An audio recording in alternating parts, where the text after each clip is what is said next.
एक वेश्या के एक दोहे ने बदल दिया था 5 लोगों का जीवन। जी हाँ दोस्तों, आज के इस वीडियो में हम बात करने वाले हैं वो वेश्या कौन थी जिन्होंने सिर्फ दोहे सुनाकर ही 5 लोगों का जीवन बदल दिया।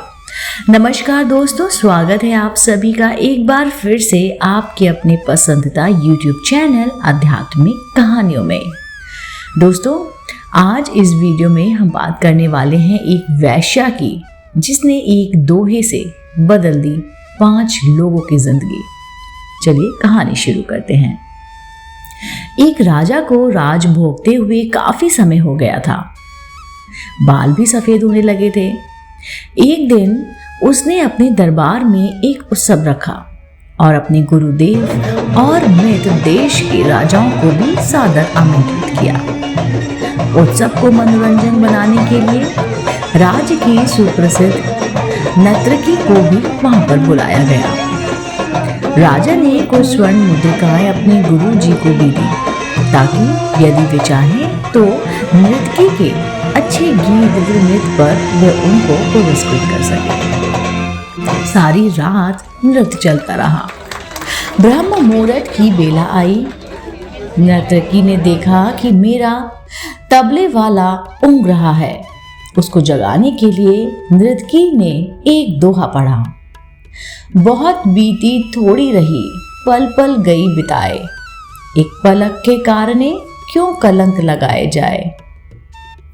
अब इस दोहे का अलग अलग व्यक्तियों ने अपने अनुरूप अलग अलग अर्थ निकाला। तबले वाला सतर्क होकर तबला बजाने लगा। जब ये बात गुरुजी ने सुनी तो उन्हें सारी मोहरें उस नर्तकी के सामने फेंक दी। वही दोहा नर्तकी ने फिर पढ़ा तो राजा की लड़की ने अपना नवलखा हार नर्तकी को भेंट कर दिया। उसने फिर वही दोहा दोहराया तो राजा के पुत्र युवराज ने अपना मुकुट उतारकर नर्तकी को समर्पित कर दिया। नर्तकी फिर वही दोहा दोहराने लगी तो राजा ने कहा, बस कर, एक दोहे से तुमने वेश्या होकर भी सबको लूट लिया। जब ये बात राजा के गुरु ने सुनी तो गुरु के नेत्रों में आंसू आ गए और गुरु जी कहने लगे, राजा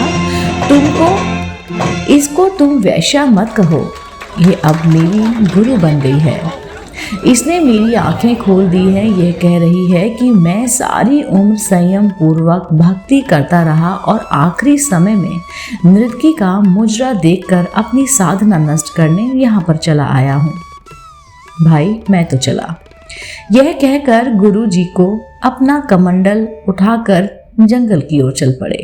राजा की लड़की ने कहा, पिताजी मैं जवान हो गई हूँ, आप आंखें बंद करके यहाँ पर बैठे हैं। मेरी शादी नहीं कर रहे थे और आज रात मैंने अपने महावंत के साथ भागकर अपना जीवन बर्बाद कर लेना था, लेकिन इस नर्तकी ने मुझे सुमति दी कि जल्दबाजी मत कर, कभी तो तेरी शादी होगी ही, क्यों अपने पिता को कलंकित करने पर तुली है।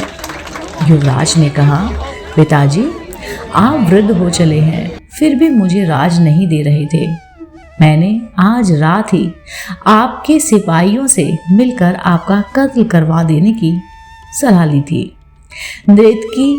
लेकिन इस नर्तकी ने समझाया कि पगले, आज नहीं तो कल आखिरी राजपाट सब तुम्हें ही तो मिलना है, क्यों अपने पिता के खून का कलंक अपने सिर पर ले रहे हो, धैर्य रखो।